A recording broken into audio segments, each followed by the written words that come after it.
इस सीरीज में हम लोग एनर्जी स्टोर्ड इन स्प्रिंग पढ़ेंगे और बिल्कुल बेसिक लेक्चर रहेगा ये।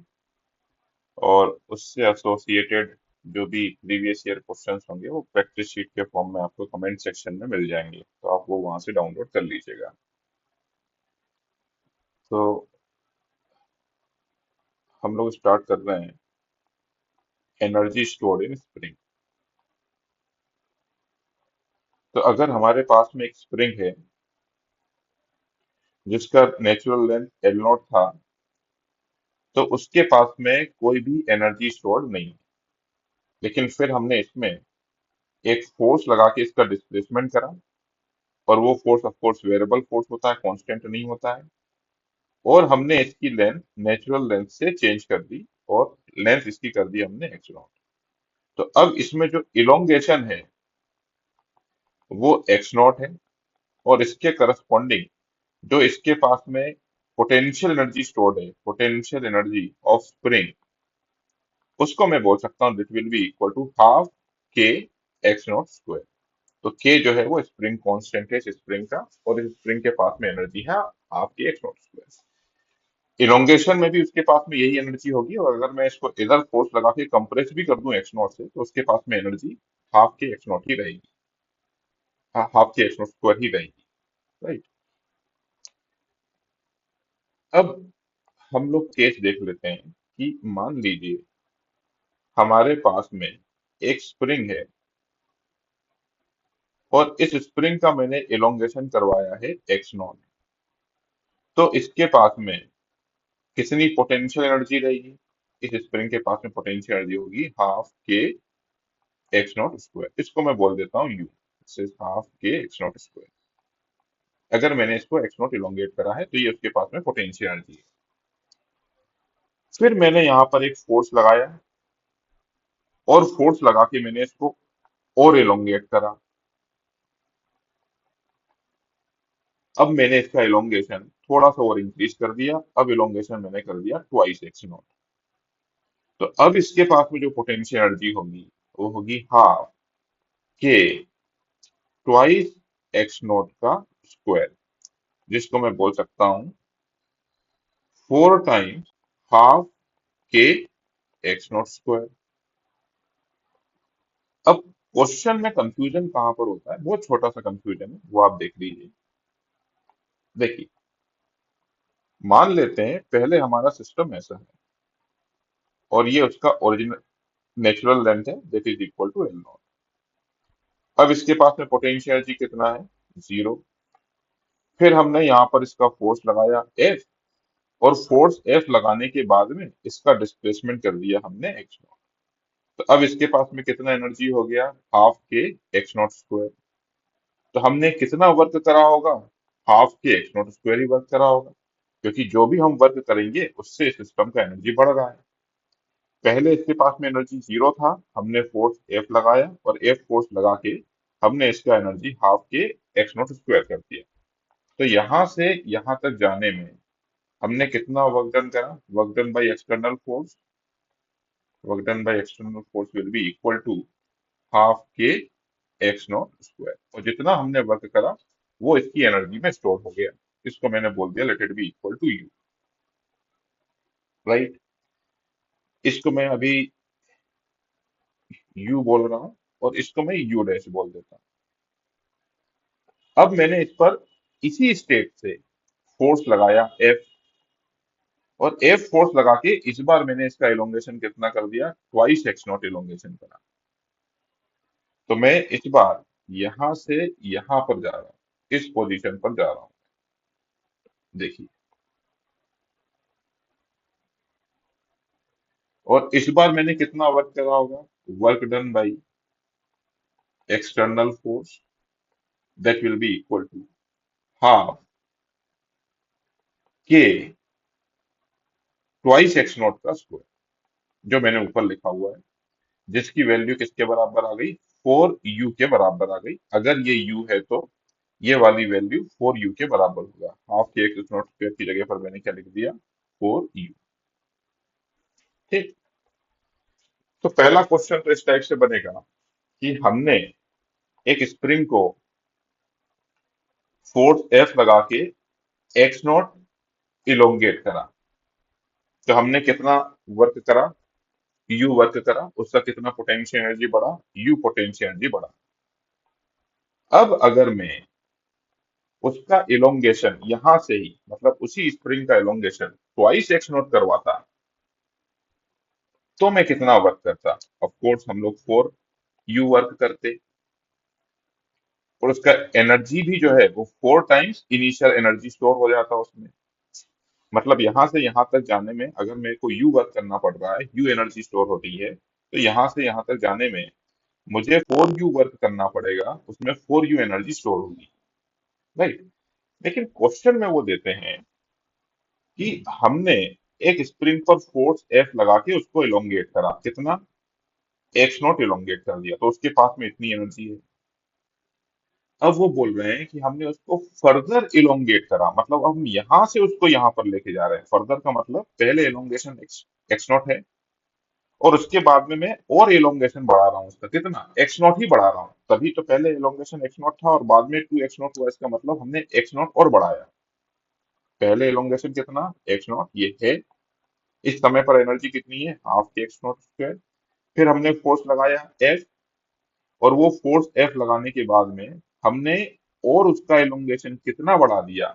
एक्स नॉट और बढ़ा दिया। तो पहले एक्स नॉट था, एक्स नॉट और बढ़ा दिया, तो अब एलोंगेशन कितना हो गया? 2 एक्स नॉट। मतलब अब हम यहां से यहां पर जा रहे हैं, तो अब वर्क डन कितना होगा जब मैं इस जगह से इस जगह पर जाऊंगा? जैसे लिखा जाएगा, it is further elongated by x naught. उस केस में जो वर्क डन होगा, that will be equal to 4 U minus U, that will be equal to 3। तो बस इसका ध्यान रखिएगा, यहां से यहां पर इलोंगेशन हो रहा है, तो half k x naught square, मतलब यू, और फिर मैं यहां से यहां पर गया इस पोजीशन पर, तो 4 यू हो जाएगा। लेकिन जब मैं यहां से यहां पर गया, फर्दर मैं एक्स नॉट इलोंगेशन कर रहा हूं, तो 3 यू एनर्जी स्टोर होगी। ठीक है, तो ये चीज आप देख लीजिएगा। दूसरा कंसेप्ट देखिए कि मेरे पास में एक स्प्रिंग है, और स्प्रिंग पर अगर मैं फोर्स लगाऊंगा तो इसको इलोंगेशन होगा। लेकिन हमने क्या करा है, हमारे पास में 2 स्प्रिंग है। एक स्प्रिंग का स्प्रिंग कांस्टेंट है K1, और दूसरी स्प्रिंग का स्प्रिंग कांस्टेंट है K2। और इसमें हमने फोर्सेस लगा के इनका सेम इलोंगेशन करवा दिया, मतलब इन दोनों का इलोंगेशन सेम है। तो हम लोग केस देख रहे हैं सेम इलोंगेशन। तो कितनी एनर्जी स्टोर होगी इसके पास में? इसके पास में जो एनर्जी स्टोर होगी यू, वो होगी हाफ K1 एक्स स्क्वायर, पहले वाले के पास में। और दूसरे के पास में कितनी एनर्जी स्टोर होगी? Half K2 x square.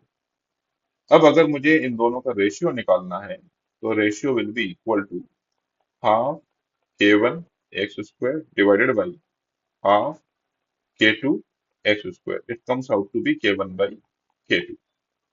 मतलब 2 स्प्रिंग है, दोनों का स्प्रिंग कांस्टेंट अलग अलग, और उसमें मैंने क्या करा है, कुछ फोर्स लगा के इलोंगेशन दोनों का सेम रखा है। तो इलोंगेशन सेम रखा है, तो देखो एक्स और एक्स यहाँ पर आया, डिवाइड करेंगे तो वो कैंसिल हो जाएगा, तो उनके पास में जो एनर्जी स्टोर होगी उसका रेशियो होगा K1:K2। अब इसी क्वेश्चन को वो थोड़ा अलग तरीके से पूछते हैं। ये देखिए, उन्होंने बोला कि एक स्प्रिंग है, इसका स्प्रिंग कांस्टेंट है K1, और दूसरा स्प्रिंग है, इसका स्प्रिंग कांस्टेंट है K2। इस बार इन पर फोर्स हमने सेम लगाया, तो ये केस हो गया सेम फोर्स का। फोर्स जो है वो सेम है। अब फोर्स सेम है, इलोंगेशन अलग अलग होगा। अगर मैं इस बार एनर्जी का expression, potential energy half k x square लिखता हूँ, तो ये एक्स के बारे में तो मुझे इंफॉर्मेशन पता ही नहीं है। मुझे इंफॉर्मेशन किसके बारे में दी है? फोर्स के बारे में दी है, कि फोर्स जो है वो सेम है। तो मुझे के बताया गया है और मुझे एफ बताया गया है, मुझे एक्स नहीं बताया गया है, तो मुझे एक्स को यहाँ से एलिमिनेट करना है। अब फंडामेंटली समझिए कि हम क्वेश्चन कैसे सॉल्व करते हैं। तो ठीक है, मैं लिख देता हूँ फोर्स जो है वो के एक्स के बराबर होता है। तो यहां से मैं एक्स का वैल्यू जो है एफ बाई के लिख देता हूँ। तो इसी एक्सप्रेशन को मैं 1/2 के और एक्स की जगह पर लिख दूंगा एफ बाई के, इसका स्क्वायर। तो ये हो जाएगा एफ स्क्वायर बाई 2 के। तो पोटेंशियल एनर्जी के मैं दो एक्सप्रेशन लिख रहा हूँ, हाफ के एक्स स्क्वायर और एफ स्क्वायर बाई 2 के। जब आप मुझको एक्स के बारे में इंफॉर्मेशन देंगे, मतलब जैसे आपने बोला सेम एक्स या डबल एक्स, तो मैं ये वाला फार्मूला यूज कर लूंगा। और जब आप मुझे फोर्स के बारे में इंफॉर्मेशन देंगे, मतलब मैंने सेम फोर्स यूज करा या डबल फोर्स यूज करा या 3 टाइम्स फोर्स यूज करा, तो मैं ये वाला फार्मूला यूज कर लूंगा। राइट। तो चूंकि इस क्वेश्चन में मैंने बोला है कि फोर्स जो है वो सेम है, तो मैं एनर्जी का एक्सप्रेशन, पहले वाले का पोटेंशियल एनर्जी का expression U square, sorry, U will be equal to F square by 2 k वाला यूज करूंगा, क्योंकि आपने मुझे फोर्स के बारे में इंफॉर्मेशन दी है। एफ स्क्वायर बाई 2 के 1, और दूसरे के लिए मैं लिखूंगा एफ स्क्वायर बाई 2 के 2। अब अगर मैं इन दोनों को डिवाइड करूंगा U1 बाई U2, तो ये एफ स्क्वायर बाई 2 के 1 divided by F square by 2 के 2, इस बार ये K2 बाई K1 आ जाएगा। राइट। तो हमको ये वाला एक एक कंसेप्ट यहाँ पर समझ में आ चुका है कि फर्दर का मतलब जो रहता है उसमें हमको ध्यान रखना है। हम लोग एक्स नॉट से ट्वाइस एक्स नॉट पर जा रहे हैं। पहला कंसेप्ट ये बताया मैंने। दूसरा कंसेप्ट मैंने ये बताया कि जब भी हम लोग स्प्रिंग में एनर्जी लिखते हैं, तो हम लोग देख लेते हैं हमको इंफॉर्मेशन किसके बारे में दी है। एक्स के बारे में दी है तो ये वाला फोर्स इक्वेशन लगा लीजिए, और अगर आप फोर्स के बारे में दिया हुआ है तो ये वाली इंफॉर्मेशन लगा लीजिए आप, या ये फार्मूला लगा लीजिए। अब एक काम करते हैं, स्टूडेंट्स को सीरीज अरेंजमेंट में थोड़ी सी प्रॉब्लम होती है, तो वो वाला पार्ट मैं यहाँ पर डिस्कस कर लेता हूँ। ये हो गया K1, ये हो गया K2। देखिए, अगर मेरे पास में एक स्ट्रिंग है, स्ट्रिंग, रस्सी, और उसमें यहाँ पर मैं एक फोर्स लगाऊंगा एफ, तो ये रस्सी भी मुझ पर क्या करेगी, एफ ही फोर्स लगाएगी। राइट। उसी तरीके से मैं ये बोल सकता हूं कि ये जो स्प्रिंग है, किसी समय पर ये, इस पर मैं एफ फोर्स लगा रहा हूं और इसका इलोंगेशन नहीं हो रहा है। तो इस स्प्रिंग के अंदर भी टेंशन है, जो कि के एक्स के बराबर है, जहां पर एक्स क्या है, एक्स से इलोंगेशन। फिर से समझिए आप, मैंने इस पर कुछ फोर्स एफ लगाया होगा, उसके लगाने के बाद में इसका इलोंगेशन हुआ, अब इसका इलोंगेशन नहीं हो रहा है। तो अब कितना इलोंगेशन हो चुका है, इसका एक्स हो चुका है। तो इस समय पर मैं बोल सकता हूं इस स्प्रिंग के अंदर कितना टेंशन है, कि एक्स के बराबर टेंशन है। राइट। और मैं इसको और क्लियर भी कर सकता हूं, देख लीजिए आप। जैसे कि मानिए ये एक रस्सी है और यहाँ पर एक ब्लॉक है एम मास का। अब देखिए, ऊपर फोर्स टेंशन लग रहा होगा और नीचे कितना लग रहा होगा, एम जी। और टेंशन किसके बराबर होगा, एम जी के बराबर। अब यही क्वेश्चन अगर मैं स्प्रिंग के साथ में करूं, तो स्प्रिंग का थोड़ा सा इलोंगेशन हो जाएगा बस, और ब्लॉक का मास है एम, नीचे फोर्स कितना लग रहा होगा, एम जी।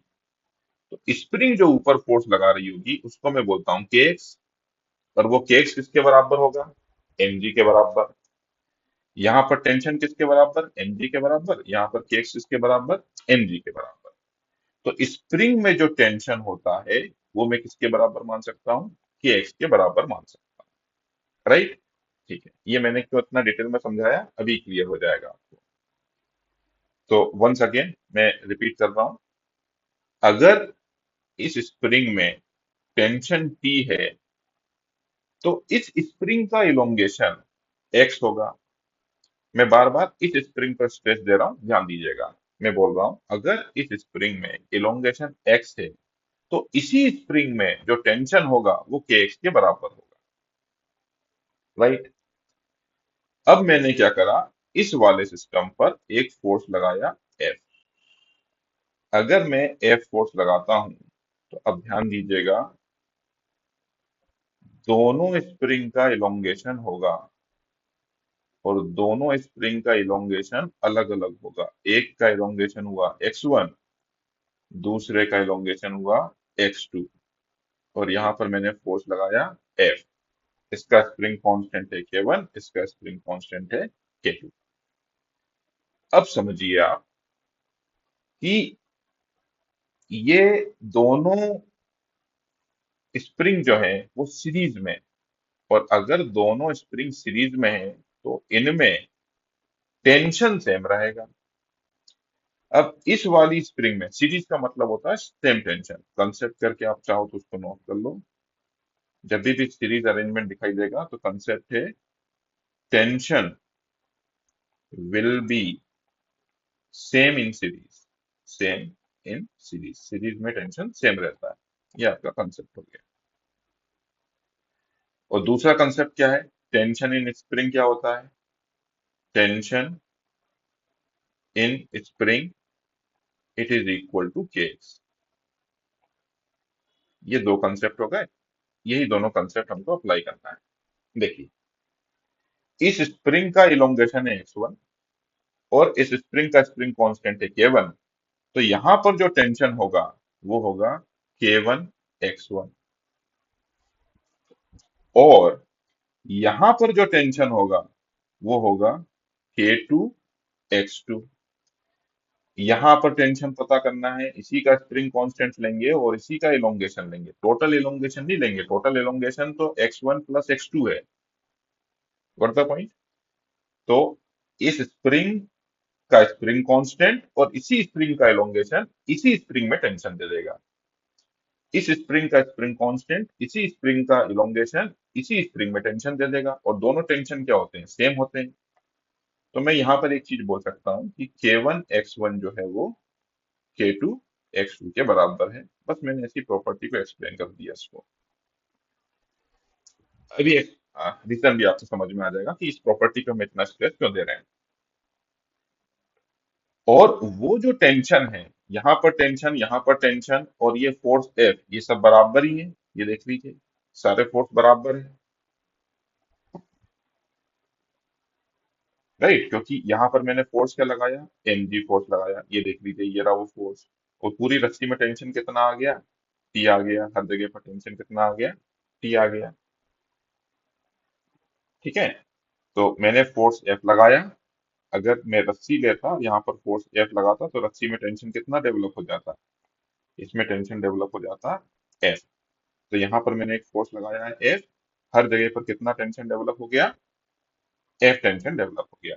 तो अगर मेरे को x1 और x2 निकालना पड़ा अगर कभी, तो x1 का वैल्यू होगा F/K1 और x2 का वैल्यू होगा F/K2। ठीक। अब ये इतना डिटेल में हमने क्यों पढ़ा देखिए। मैं इसको कॉपी कर लेता हूँ और देखिए, अगर कोई मुझसे पूछता कि इस वाली स्प्रिंग के पास में कितना एनर्जी है U1, तो अब आप देखिए, आपने मुझे x1 x2 के बारे में इंफॉर्मेशन तो दी नहीं। आपने मुझे F फोर्स लगाया है, और वो फोर्स जो है वो हर जगह पर चला जाएगा, वही टेंशन है। तो इस बार में एक्सप्रेशन या इस बार में जो फार्मूला है वो हाफ के एक्स यूज नहीं करूंगा। मैं यूज करूंगा F² बाई 2K का फार्मूला। ये देख लीजिए, यही हमने डिराइव करा था यहाँ से। F² बाई 2K यूज करेंगे हम लोग। तो इसका डायरेक्ट मैं लिख सकता हूँ, इसके पास में एनर्जी जो होगी वो होगी F² बाई 2K1, और इसके पास में जो एनर्जी होगी वो होगी F² बाई 2K। राइट। अब हम देख लेते हैं कि हमको इसका एप्लीकेशन समझ में आया कि नहीं आया। एक क्वेश्चन डायरेक्ट करेंगे हम लोग। दो स्प्रिंग है, स्प्रिंग कांस्टेंट है इसका K1, इसका स्प्रिंग कांस्टेंट है K2, ब्लॉक है, इसका मास है m, तो इधर फोर्स लग रहा है mg। अब कोई हमसे पूछता है what is energy stored, energy stored in spring one, पहली वाली स्प्रिंग में कितना एनर्जी स्टोर्ड है। तो क्या मैं formula half k x square use करूंगा? नहीं, मुझे एक्स के बारे में इंफॉर्मेशन नहीं दी है। तो मैं कौन सा फार्मूला यूज करूंगा? F square by 2k। और एफ क्या है? F is nothing but tension, और वो टेंशन कितना डेवलप हो जाएगा? एम जी के बराबर। तो answer is M square G square by 2k। Similarly energy stored in spring 2 will be equal to m square g square by twice k2। यहाँ पर टेंशन कितना? mg, ये लिख दिया, और इसके स्प्रिंग कांस्टेंट से डिवाइड कर दिया। तो ऐसे में आंसर जो है कैलकुलेशन वाले पार्ट को बाईपास करके जल्दी कर सकता। ठीक, और मैं कोशिश करूंगा कि इसका प्रैक्टिस क्वेश्चन जो है वो कमेंट सेक्शन में मैं पोस्ट कर दूं, आप वहां से डाउनलोड कर लीजिएगा। और अगर कोई पार्ट रह गया हो तो आप कमेंट सेक्शन में बता दीजिएगा, उसको नेक्स्ट वीडियो में इंक्लूड कर लेंगे।